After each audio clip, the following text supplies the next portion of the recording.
Professor Eric Maskin from Harvard, Economy Nobel Prize 2007. Thank you very much for your time, sir. My pleasure. My pleasure, certainly. You won the Economic Nobel Prize 2007. A year later, the crisis erupted in the United States. Then the European contagion. We're still suffering the European contagion. And you've been studying, I guess that every economist has been studying the crisis. Well, it's general. It's a topic that everyone in the world is interested in, and so it's natural that economists should give it some thought. Absolutely. I guess that you personally, as economists, have identified the reasons of the crisis, the origins. But the question is, are you still learning, or is the politicians who hasn't learned anything? Well, of course, there is plenty for economists still to learn about. It would be presumptuous to say that we know everything there is to know about financial crises and why they occur. Nevertheless, I think we have learned some things which politicians have not yet absorbed. And so there's a risk, unfortunately, that we will make the same mistakes again some years from now that led us into this most recent crisis. Even in the United States? Even in the United States. I don't think that this will happen very soon, because the crisis occurred mainly because of leverage. Leverage ratios were very, very high, dangerously high, and at the moment they're not high. Leverage is quite low for most financial institutions. So the risk of having a repeat of 2008, 2009 in the near future is very low. However, there will be a time when the American economy has recovered, when the world economy has recovered, and leverage goes up again. And that's when we have to worry that the same mistakes could occur again. I hope they won't be. There are things we could do to stop that sort of thing from happening, or at least reducing the likelihood. But it will be up to politicians to make sure that these things do happen. Now, tell me, from your perspective as an economist, was that a mistake to let Lehman Brothers fall? A lot of people, of course, blame the crisis on the government of letting Lehman Brothers fall. It certainly was a mistake to let Lehman Brothers fall, because that failure created a domino effect. There was a panic, and because of Lehman Brothers' failure, lots of other financial institutions got into trouble. However, even without Lehman Brothers failing, even if it had been rescued, there was still a very serious problem, and it would be an exaggeration. It would be misleading to say that we would not have had a serious crisis had Lehman Brothers been rescued. We were on the road at that point to a very difficult time, and Lehman Brothers made it worse, but it wasn't the main cause. Right. Now, what is it that Europe, because this thing in Europe has been going for so long that really, I mean, I for one lose perspective of the thing. So what is it that Europe hasn't done that the United States did, that allegedly made the United States kind of like emerge sooner, if we can say it emerged? Well, in one word, stimulus. The U.S., once the crisis occurred and once the recession occurred, recognized that there was a significant drop in consumer demand. People were poorer. They weren't going to be able to spend what they had been spending before the crisis. There was a big drop in consumer demand. The risk was, with the drop in consumer demand, that there would be a drop in production, which would lead to greater unemployment and a downward cycle. And in fact, we saw a downward cycle in the beginning of 2009. But then the U.S. government stepped in and spent $700 billion, $800 billion trying to reverse the cycle.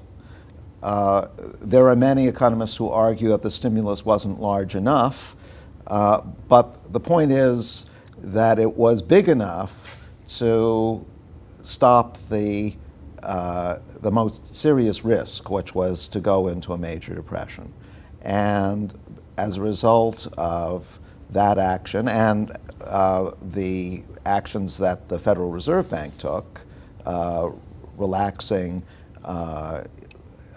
quantitative policy, making sure interest rates were low, making sure there was plenty of liquidity, that combination of policy worked. It didn't work as quickly and as effectively as we might have liked, but it did work. Mm-hmm. And because Europe did not follow that course of action, they are still struggling more. Of course. Now, Greenspan, Alan Greenspan, the former chairman of the Federal Reserve, of course he defends his actions, and he says that well, he defends the kind of the amount of leverage that the banks has had. Yeah. He said that it was necessary for the growth of the country, of the economy. And also, I mean, there's a lot of voices that defend the derivatives and all these complex instruments, yeah, precisely because they say that they help to make the economy to grow.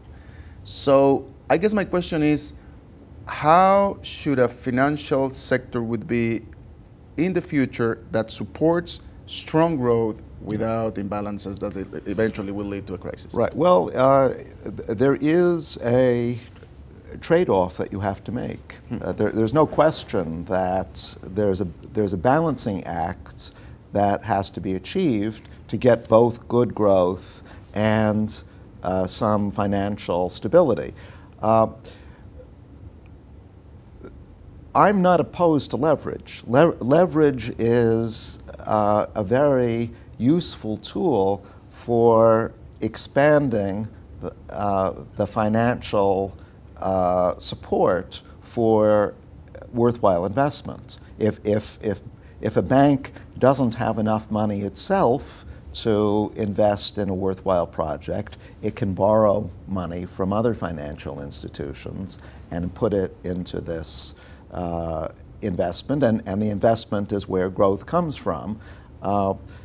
That's how it should be, and that's how we get growth. The problem is that banks have a natural tendency to take on too much leverage for the good of the system. That is, if I'm a bank, I don't take into account the fact that raising my leverage ratio is going to make your bank shakier.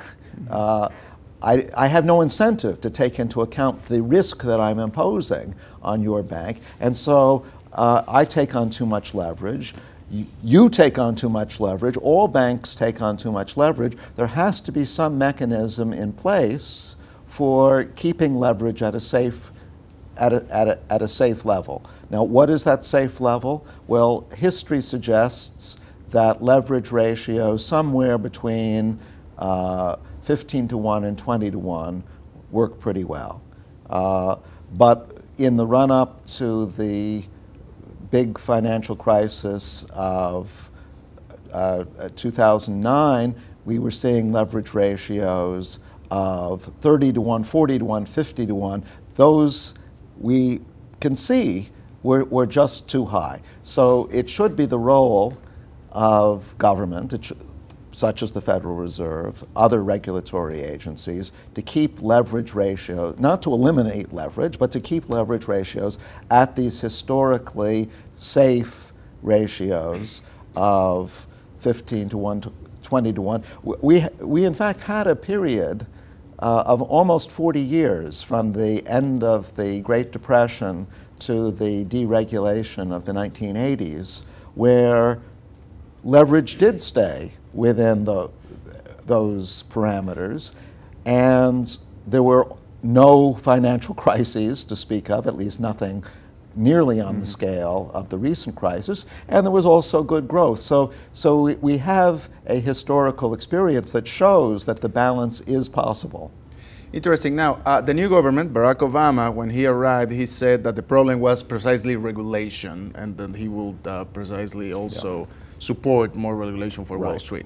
Was he right, and has he done something or anything enough? He was right that the crisis was caused by a failure of regulation, and there was an important measure passed during his administration, the Dodd-Frank Act, which is an improvement in regulation. It does give regulators more power and more responsibility for keeping leverage down, particularly in big banks. Does it go far enough? No.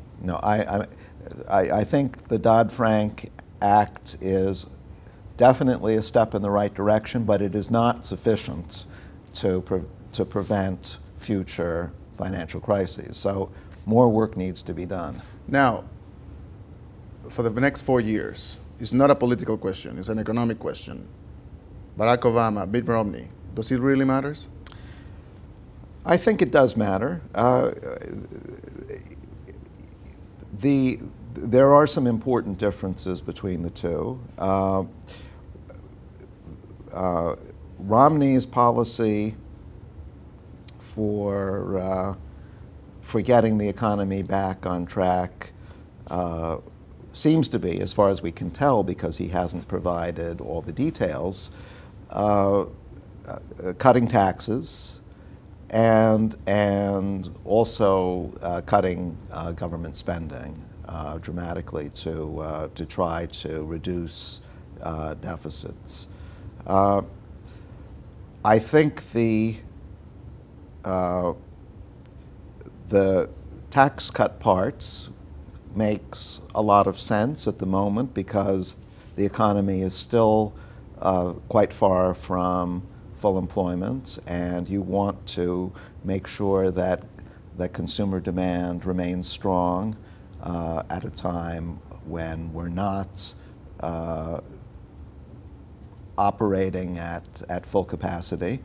But cutting the government spending cuts that he's proposing, I think, are counterproductive because they feed into the risk of another recession. So what Obama is proposing, which is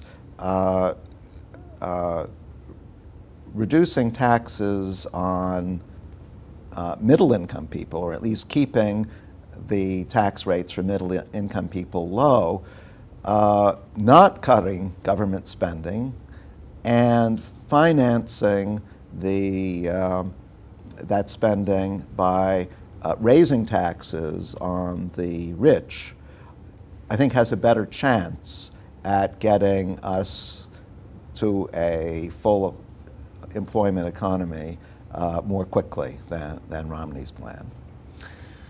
Eric Maskin, professor of Harvard, Economic Nobel Prize 2007. Thank you very much for your time, sir. A pleasure. Nice talking to you.